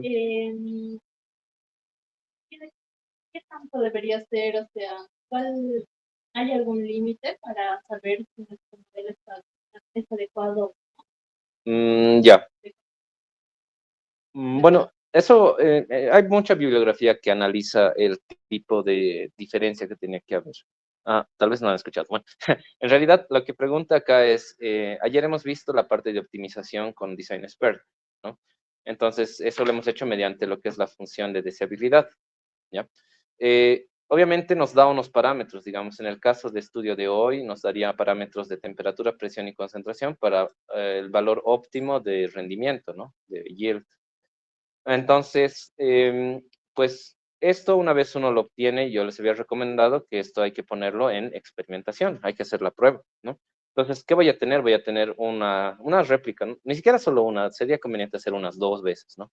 Entonces tengo, digamos, Y1 experimental, Y2 experimental en estas condiciones. Y también tengo el Y del modelo, ¿no? Entonces, aquí hay que hacer una comparación, un residual, ¿no? Que el residual, como habíamos visto, era el Y del modelo menos el Y experimental sub I, ¿ya? Eh, los residuals son un buen parámetro para saber la calidad, pero personalmente, y en base a mucha bibliografía que he visto, para cuando ya hablas de aplicación de un modelo, porque esto ya no es solamente el estudio o la generación del modelo, sino es la aplicación del modelo estadístico. Cuando tú aplicas un modelo, lo que buscas es tener un coeficiente de variación que sea menor al 5%, ¿ya? O cercano, por lo menos. Como les había comentado alguna vez, esto depende mucho de la magnitud en la que tu variable o tu respuesta varíe, ¿no? No es lo mismo que, por ejemplo, mi respuesta salga en porcentaje, porque el porcentaje está normalizado, entonces mi delta máximo de porcentaje es un 1%, ¿no? El delta mínimo. O sea, máximo varía en el 1%. Pero, por ejemplo, en el caso de área superficial, por ejemplo, el delta de área superficial es igual a por lo menos 100 metros cuadrados por gramo, ¿no? Entonces, aquí la variación es mayor, ¿no? O sea, digamos, el coeficiente de variación puede explotar, digamos, por esa simple razón, ¿no? Porque, digamos, mi área superficial esperada es de 1000 y ya de por sí yo sé que el delta mínimo es de 100, entonces ya es un 10%, ¿no? Entonces, no puedo esperar un 5%, es imposible, ¿verdad? Entonces, depende mucho de la respuesta, pero normalmente se recomienda un 5%, ¿ya? Un 5%. Con eso yo puedo decir que el modelo está bien, o sea, con certeza que el modelo está bien, ¿ya? ¿Alguna otra pregunta? Creo que no. ¿Alguien del virtual? A ver, voy a ver si han escrito. No, no han escrito. Ya. Entonces, con eso terminamos. Recuerden que su tarea de esta semana es para el jueves, ¿ya? Es para el jueves. Ahora estoy pensando, eso también les quería consultar. Debería haber 3 trabajos de unidad, ¿no ve? O sea, debería haber un trabajo de unidad de esta semana, pero también hay un trabajo final, ¿ya? ¿Quieren 2 trabajos o quieren uno poderoso? ¿Ya? ¿Uno poderoso? Más difícil que este va a ser. ¿Ya? ¿Qué tal? ¿2? ¿Ya 3?